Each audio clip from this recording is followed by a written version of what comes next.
once again jumping straight into the first match. I really enjoyed this format last video, so thinking I'm going to stick with it. Did we end up getting an extra PS card? Oh, is that not just perfect?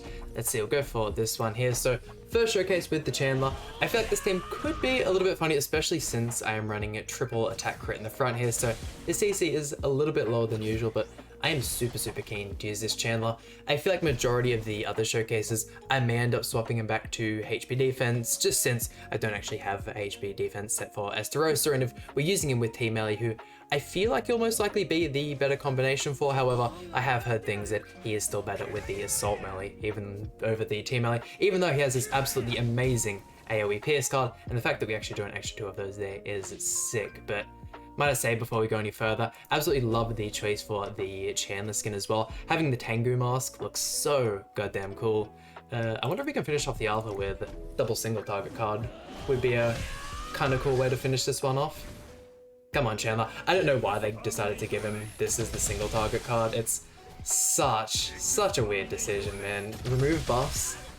Is there even a whole lot of characters that use buffs at this point in the meta? I know characters like Team Melee and stuff, but they definitely could have given him a better single target card, and especially with how Netmarble likes to do things, just give him a Flood single target card. They do that to almost every character nowadays, and I mean, I wouldn't have been mad if they did it with Chandler. Preferably, I would have had the Pierce card, have him have almost an identical kit to the Rimuru. I believe that's everyone thought what he was going to have, but I don't know why they changed it in all honesty. It would have been sick. And then we should be able to finish things off with Esterosa, but hey, first match, not too bad with the new Chandler here. And you guys let me know in the comments section down below any team suggestions you have for this new Chandler, or even team suggestions in general, because his passive do be working in the back, which I suppose could be a good thing for him. He is one of the only demon characters that can really act as a support that'll work in the back line, but still not the demon support I would have liked. I would have liked Chandler to have been one, but I don't like the way he supports in the back. I feel like, I don't know, definitely a weird kit though, that's for sure. If they, once again, had made him identical to Rimuru, I would have loved that. Rimuru being one of my favorite characters in the game. Coming up against the Barn team, lucky we procced the Holy Relic on Arthur right out the gates. I feel like as long as we're going first and we keep getting these PS cards, it's going to be easy wins. The extra stats and all that you get from the darkness effects is so strong, and this season, since they're giving us the opportunity to get the Wailu and all those other characters, once again, really thinking of going with the OG Chandler and building up, giving that a shot, because yeah man, the Holy Relic for that Chandler is so insanely strong. Oh yeah, we're going to get to see some nice damage from Esterosa.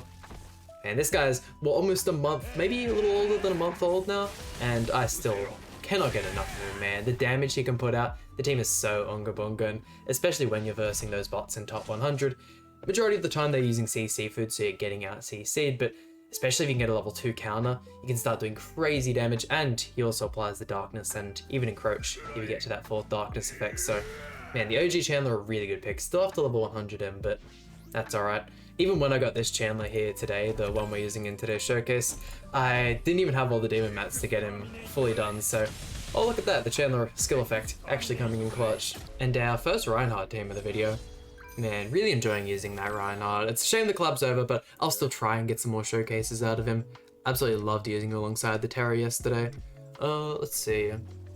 We'll go for the Chandler one first, since we don't really have the ability to have type advantage with him, so we'll kind of just use him to proc darkness effects. Go for the melee for a bit more damage, and then if we can get as many darkness effects on the Arthur, it means that when he goes ahead and puts up his... Oh, we might actually be able to finish him off with the Tentacle Blade card, but if he were to... Oh, that life steal is pretty good. If he were to put up the counter and we weren't to have an AoE, we could attack into him, instantly get the encroachment, we could get rid of him before, hopefully, he procs the Holy Relic, because you think with how low the margin is to actually get that one to proc, with the amount of damage reduction he gets from his Nameless Dance card, he tanks really well, especially when type advantage. Man's busted, and one character that you probably don't want to use with the Red Tarmiel, because the Red Tarmiel can heal and remove your ability to proc the Holy Relic, so I'd say giving him just a regular association, or even Blue Tarmiel may even be better. I'm not totally sure on that one, but I can tell you for sure that that's how the Red Tarmiel Holy Relic works. Block effect on melee here, we can still use that to proc in Crouch though, so we'll go 1, 2, and then finish off his Reinhardt here. I mean, probably for the better that he's not doing any more damage, because we could get really unlucky. You guys know what I'm like on the channel here. If there's a thing I can do to mess up a match or a way I can get unlucky, it will always happen without fail. Oh, and he has immortality, doesn't he? That's fine, even though we didn't kill there. I didn't even pay attention to the immortality. Man, that is so broken. God damn. Reinhardt is such a good character, but luckily he didn't have enough other cards for him to actually draw the ultimate, so we're chilling, we're chilling. Most likely get rid of our Team Ellie, which will give us the Esterosa ultimate, and I pray to God that he doesn't surrender, because I'd like to be able to show off the Esterosa ultimate, especially against a full team type advantage. Be really nice. We do have the Esterosa 3/6. Hopefully he comes around a little bit sooner and doesn't take as long as the Festian has had to take, because I've been waiting so long for her. I only got her 2/6, I believe, on her initial banner, and yeah, I definitely regret it, but at the same time, I just didn't have the money to go super ham on her banner, so that's alright. There we go. We get those Esterosa ultimates. Can I get an AoE? Oh, that'll most likely kill him though. That's alright. Let's go 1, 2, and actually, hold on. The Chandler card could actually come in clutch here. We can go 1, 2, and then we can for sure attack into the barn there. That's who knows. Esterosa may just one tap and completely obliterate everyone. And a rematch on the Reinhardt. I think I might skip this one. I wanna show other teams other than the barn team, so we'll have 2 more matches. Also, if you guys have made it this far into the video, just talking about top 100, because once again, it is something that I'd really like to do this time, try and get the whale. Is that something that I have to try and reach the top in every week, or do the top 100 seasons last a little bit longer? Because once again, never actually done that before, so completely new to that side of things. This is really scary. Who do I even wanna... I think I might just try and charge his Esterosa. The sooner we can get rid of him, we can kind of get rid of that main Esp. Holy! Impressive damage from Chandler. We're going to be able to kill him turn 1. Man, that shows his passive is working wonders in the front there. I mean, he could be doing the same thing in the back, so for all we care, we could be using a completely different build and getting the... Oh, we could go for a level 3 single target. I think that might be the go. We could kill off the Demon Handy with the level 2 Tentacle Blade, have that merge with those there, and then chuck that into Zeldris since he'd be type advantage. We can see the animation as well, which would be pretty nice. No point going for the higher level PS cards, because I'm sure you guys all know how the PS card works by this point. And we could throw a Chandler Ultimate, which is also single target, and we did end up getting him 2/6 out of all the summons. I'll go over all of his gear and his kit, all that kind of stuff at the end of the video. We've kind of restructured these to how I'd usually do them. That's it. I mean, it's not meant to be a damage card, but yeah, I don't know why they give him a utility one. Once again, Echidna stole the perfect kit for the demon team, man. Such a shame. Here we go, ultimate here. We could probably tack into his melee. Oh, that's so unfortunate, losing the Esterosa. Real big shame. I mean, we can still see the animation, all that kind of stuff, so it'll be fine. We'll leave his buff there and we'll throw the 2 melee cards after, but man, the Tengu skin, so goddamn good. I don't know why they made these other skins what they were, because shocking designs. Oh, and we have the background for this. Let's go. That is so much better. And the stun. Final opponent and not a single Archangel team to be seen. That's surprising. Bro's using the Blue Elizabeth as well. Let's see if we can get rid of her as soon as possible. We'll go... why not? We'll use the Chandler card second. That way we can see it get a little bit more damage. We can also use the... And they just thought that. We can use the Chandler card to get rid of the shield if we ever need be. Oh, bro's rocking evasion food? That is disgusting. Why would you? Goddess, Liz, and evasion food. I haven't seen something like that in a hot minute. Yeah, we can easily get rid of her in this next turn and then kind of work on the Rimuru.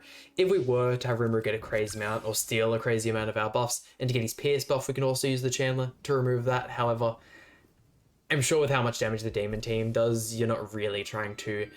You're not using the utility a lot of the time. There's not a lot of times where the Infect card even, you're like, oh look, I'm super glad that my opponent wasn't able to recover all that HP, because you're really just trying to build up darkness buffs and getting to the point where you one tap, so...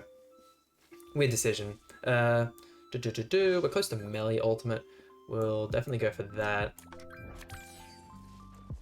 And then we'll merge the Chandler cards together. That should be game for him. He doesn't have any ult control, anything like that, unless he got a lucky merger on the stun, which it looks like he's got. Bro's just going to draw out this final match. Oh, that's so boring. Who else are we close to ultimate with? Surely Chandler, right? Yeah, perfect. Oh, and then he's going to remove the ultimates with that card. No point for that then. We'll just get rid of all these bad cards. I'm a skipped when we actually get a chance to play the game because you guys don't want to see this. I mean, long story short, we didn't get another chance to play the game and then we eventually lost. So we're coming up against another Ironheart team. Let's see. No extra PS card, which is a bummer. Go for the Chandler one first again. Bro, there's... No matter how hard you push your team, your CC, all that kind of stuff, there's always going to be people that use those kind of teams. And I mean, personally, I also like those kind of teams, but man, when you're the one having to deal with it, not the greatest time in the world. Oh, wiping out Arthur, turn 1, that is exactly what we want. Twigo comes to the front. We can actually get some utility out of that Chandler card. And then I think we might... what's that? I think he has the... Is that evasion for... No, because evasion's all the lines. I think that's debuff immunity, surely. Going for Chandler. Card's gonna guaranteed crit. The question is, will the flood card triple crit? Yeah.